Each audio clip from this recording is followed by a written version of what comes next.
Are you ready to step into a new school year full of fun and learning? Ampayon National High School welcomes all learners for the school year 2022-2023. Unsay angay masayran sa mga estudyante, isip pag-andam sa pagbalik sa eskwela. Una, ang learning modality. Ampayon National High School offers blended learning, diin ang grades 7 to 12 musulod sa klase tulo ka adlaw, Lunes hangtod sa Miyerkules, ug duha ka adlaw, Huwebes ug Biyernes para sa modular learning.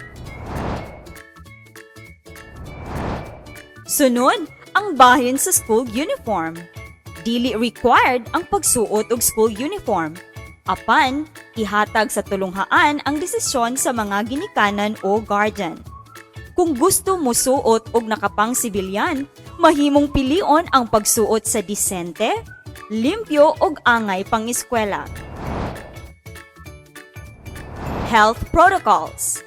Kanunay hinumduman ang pagsuot sa face mask. Kanunay imintenar ang social distancing sa sulod o gawas sa mga classrooms ug sa school vicinity. Magdala og kaugalingong tubig ug water bottles. Dili mo sulod sa klase kung naay hilanat, ubo, sipon o bisan unsang sintomas nga lain ang paminaw. To all grades 7 to 12 students, attend our flag ceremony this Monday, August 22, 7 a.m. at Ampayon National High School Covered Court. Wear white shirt and pants of any color.